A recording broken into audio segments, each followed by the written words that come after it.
So after Gone Home came out, we knew we wanted to make another game. We knew we wanted to kind of progress further down the path that we started on with Gone Home. And originally we were going to make another game that was set in a very domestic location, very kind of like mundane setting about people that you might know in your everyday life.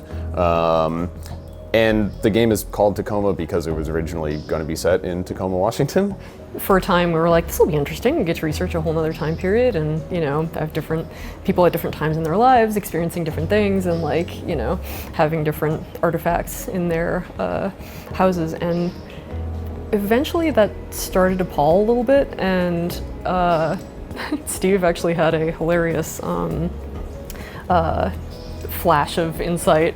In the middle of Crater Lake, there's an island called Wizard Island that my wife and I were hiking on, and I was talking to her about how I felt like, we had ideas for interesting mechanical things to kind of push ourselves further, but they were really refinements or kind of like digging deeper on stuff we had already done, and I felt like it was too close to what we had done with Gone Home, and we needed to push ourselves further, and we needed to push ourselves into a setting that we weren't familiar with, that we had to say, okay, we can't just dig back into a certain time period or things that we know, but we have to create a context for this game to take place in.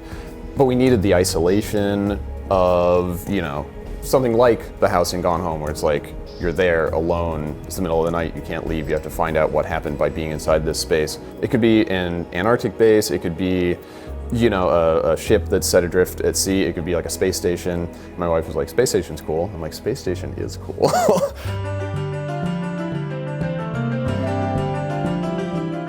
So last time you saw Tacoma, more than a year ago now, it was set on Lunar Transfer Station Tacoma, but it had a very different purpose fictionally. It was kind of more of like an airport terminal for tourists that were going from Earth to the moon. We were making it kind of a grand space, an impressive construction that was meant to be kind of opulent and wow the very rich people who were taking a vacation on the moon. And that allowed us to do some things with gravity that were unique to being on a space station, to say transfer between surfaces and kind of use these magnetic boots to explore the environment from different angles that you wouldn't normally have access to.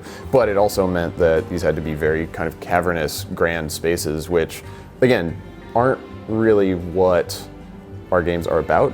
We ended up working against our strengths in various ways with the previous version, which involved things like being able to stand on different surfaces in the same space and stuff like that. But essentially that ended up mandating large, weird spaces that were fun to zip around in. And when you think about living in those spaces and what humans would do in there, there isn't much, and there isn't much certainly that fits well with our milieu. It wasn't everything it could be. And so after after we first showed that game and let people get their hands on it, we realized that we needed to bring the spaces in and build Tacoma much more like a submarine, or much more like a ship on the ocean, where everything has to be pretty constrained and feel almost claustrophobic, while also the company that built it wants to make people feel as comfortable as they can be living there for a year or more at a time. So when I started working on Tacoma, we hadn't yet sort of put in the interactive AR scenes. So at the time it was like you would come upon a scene and see the characters and watch this, sort of conversation event happening with these characters. And you could follow them around. And, it was interesting at the time. I was really excited, oh, you can walk over here and hear one conversation and then just hear someone say something on the other side of the room and be like, oh, okay, wait, I'm gonna go over there and I'll check out what these people are saying later, but I really wanna decide what part of this conversation I'm participating in. But, you kind of had to watch the whole thing through and then do it again. And there wasn't that kind of responsiveness.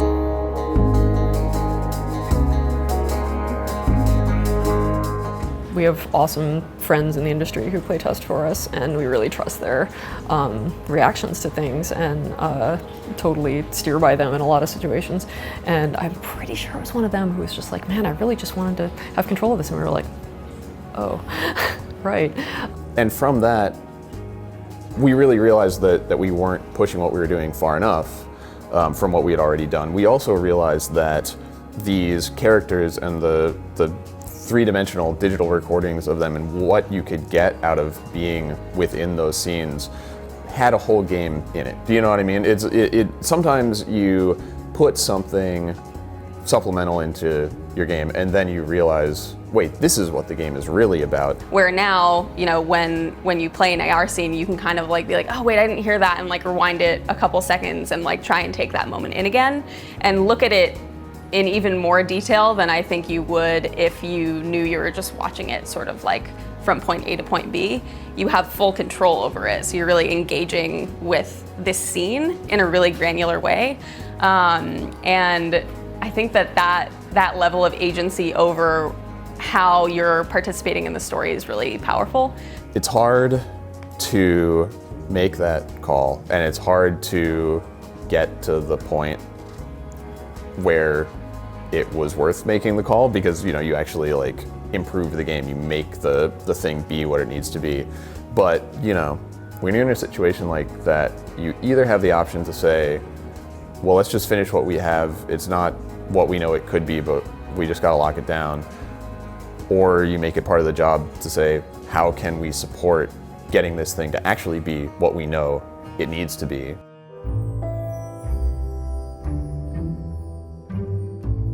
So when Tacoma comes out, which I'm very excited about, I hope that people will, you know, really see the attention to detail that everyone in the studio has put into this game, whether it's, you know, with the characters and really fleshing them out, and like even just like populating their bedroom with stuff that you would be like, oh yeah, this totally makes sense. Like Evie would totally have this book, and like I can understand that by seeing what she does in her scenes and finding other things in her room. We do have higher stakes than we might, but I hope that we can keep it so that you always understand and you can always like feel what the characters are feeling and just like get it. You know, I really hope that we're able to give you an opportunity to get to know these characters as people. You know, I think that was what was at the heart of Gone Home, certainly, and Minerva's Den, was that through what you do as a player, through what we give you access to interactively, you can feel like you really knew these characters as if they were someone that you could have known in real life. You have a feeling for who they were, what they were like, what they went through. If through what we're doing with the evidence that people have left behind in the physical environment, if with what we're doing with the recordings of these moments that they experienced as individuals, we can get that feeling across of saying, even in this place that's like nowhere I've ever visited, I felt like these were real people that lived here and that they went through something that I can identify with, then hopefully we've done our job and made this an experience that's worth having.